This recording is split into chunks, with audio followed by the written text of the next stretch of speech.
साध संगत जी, यह साखी सतगुरु कबीर महाराज जी के समय की है। जब कबीर महाराज जी मालिक के ध्यान में बैठे हुए थे और माता लोई जी बाहर साफ सफाई कर रही थी, तो अचानक उनके दरवाजे पर एक व्यक्ति दस्तक देता है और कहता है कि आपको बड़े सेठ जी का निमंत्रण आया है कि उनके बच्चे का जन्मदिन है और आपको भी उस कार्यक्रम में निमंत्रित किया गया है। तो उसके बाद क्या होता है, आइए बड़े ही प्यार से आज का ये प्रसंग श्रवण करते हैं। साध संगत जी, सतगुरु कबीर महाराज जी अक्सर मालिक के ध्यान में लीन रहते थे, मालिक की भजन बंदगी में लीन रहते थे और माई लोई उनकी सेवा में रहती थी। और कबीर महाराज जी के घर अक्सर साधु संत महात्माओं का आना जाना होता था। तो घर में इतना अनाज तो नहीं होता था कि उन संत महात्माओं के भोजन का प्रबंध किया जा सके। तो सतगुरु कबीर अक्सर माता लोई को एक सेठ की दुकान पर सामान लेने बेच दिया करते थे और वहाँ से उधार सामान ले आया करते थे। तो वह सेठ उनका हिसाब किताब लिखता रहता था। जो भी माता लोई उसकी दुकान से ले जाती थी, वैसे वैसे वह सेठ उन सभी वस्तुओं का हिसाब किताब लिखता रहता था। तो ऐसे ही कबीर महाराज जी और उस सेठ की बहुत अच्छी दोस्ती हो गई थी। तो एक दिन उस सेठ के बच्चे का जन्मदिन था और वह सेठ उस नगर में सबसे धनवान व्यक्ति था।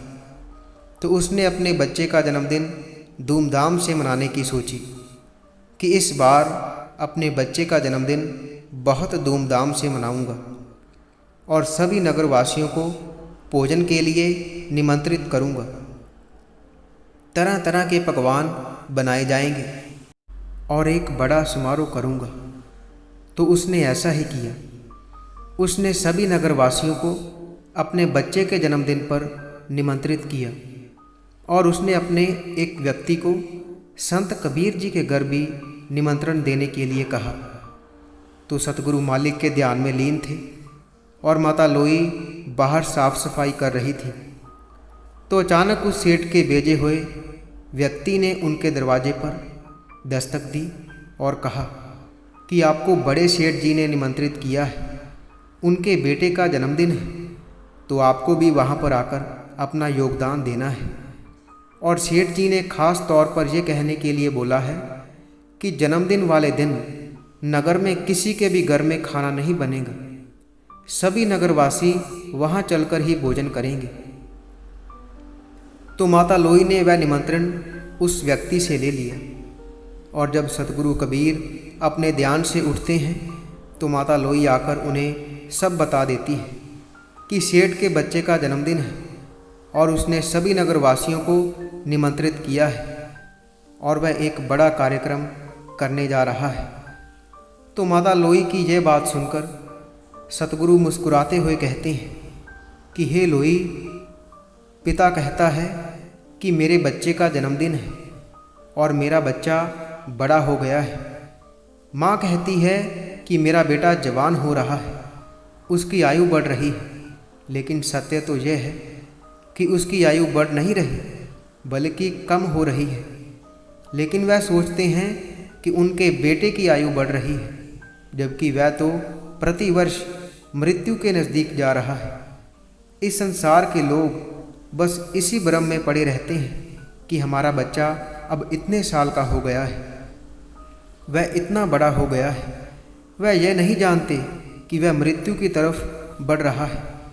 उसके श्वासों के भंडार में से रोजाना श्वास खत्म हो रहे हैं और मेरे प्रभु की माया कितनी अजीब है कि सबको इसमें उलझा रखा है।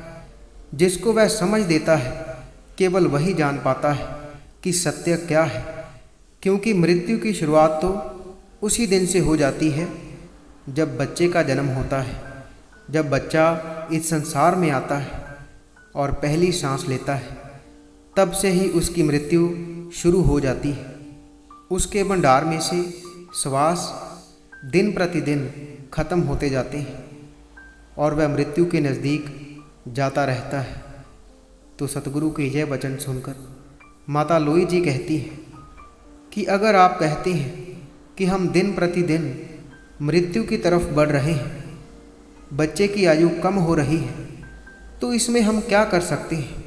यह तो विधि का विधान है, यही तो सृष्टि का नियम है। तो सतगुरु फरमाते हैं कि सुन लोई, ये बात तो सत्य है कि यह ही प्रभु का हुक्म है। यहाँ पर जो भी हो रहा है उसके हुक्म के अनुसार ही हो रहा है, लेकिन उसने इंसान को कर्म करने की खुली छूट दे रखी है। इंसान जैसे भी कर्म करता है वह उसका वैसा ही फल पाता है।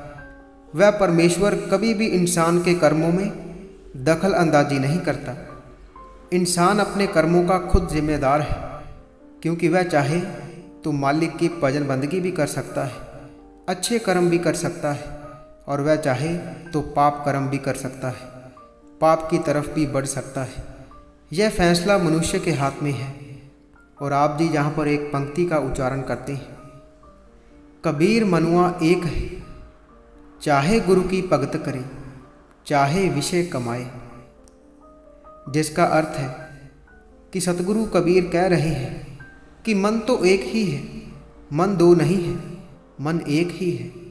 और अगर वह चाहे तो मालिक की भजन बंदगी की तरफ जा सकता है और अपना मनुष्य जन्म सफल कर सकता है, और वह चाहे तो विषय विकारों में भी पड़ सकता है। यह फैसला पूरी तरह से उस पर निर्भर है कि उसे किस तरफ जाना है, और उसके इस फैसले में मालिक कोई दखलंदाजी नहीं करता। अगर व्यक्ति चाहे कि उसे इस संसार से मुक्त होना है, उसे मुक्ति हासिल करनी है, दुखों से छुटकारा पाना है, तो वह अवश्य ही भजन बंदगी की तरफ लगेगा और एक ना एक दिन यहाँ से छुटकारा पा लेगा। लेकिन जिसे संसार में रस है, जिसका मन बहुत चंचल है, जो इस संसार में तरह तरह के रस लेना चाहता है, वह तो विषय और विकारों की तरफ ही जाएगा और अपना कीमती समय बर्बाद कर लेगा। और मालिक ने जो श्वास बख्शे होते हैं वह उसे व्यर्थ गवा देता है। और साध संगत जी, यह बात सत्संग में भी फरमाई गई है कि मालिक के हिसाब में इंसान की उम्र कुछ महीनों या सालों में नहीं होती, बल्कि श्वासों में होती है।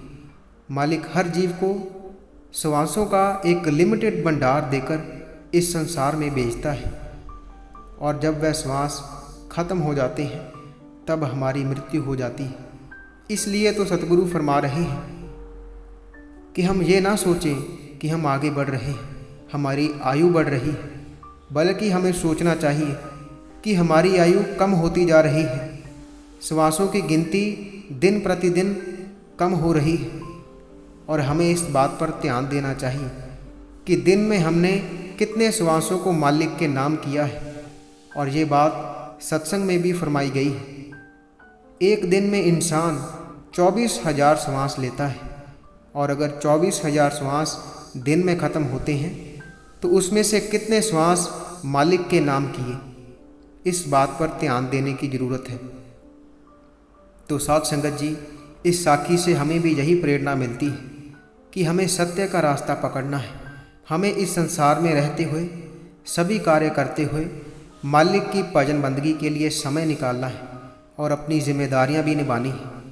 ठीक है कि हम बच्चों की खुशी मनाते हैं, बड़े बड़े कार्यक्रम करते हैं, लेकिन हमें इसकी गहराई में भी जाना है ताकि हमें अपने संत महात्माओं का संदेश समझ में आ सके और हमारा ये मनुष्य जन्म सफल हो सके। साध संगत जी, इसी के साथ हम आपसे इजाज़त लेते हैं। कल मिलेंगे ऐसी ही रूहानी साखी के साथ। अगर आप ऐसी ही रूहानी साखियाँ रोज़ाना सुनना पसंद करते हैं तो आप इस चैनल को सब्सक्राइब कर लीजिए और साथ ही बेल आइकन पर भी ज़रूर प्रेस कीजिए, ताकि हम जैसे ही नई साखी अपलोड करेंगे उसकी नोटिफिकेशन आप तक पहुंच जाया करेगी।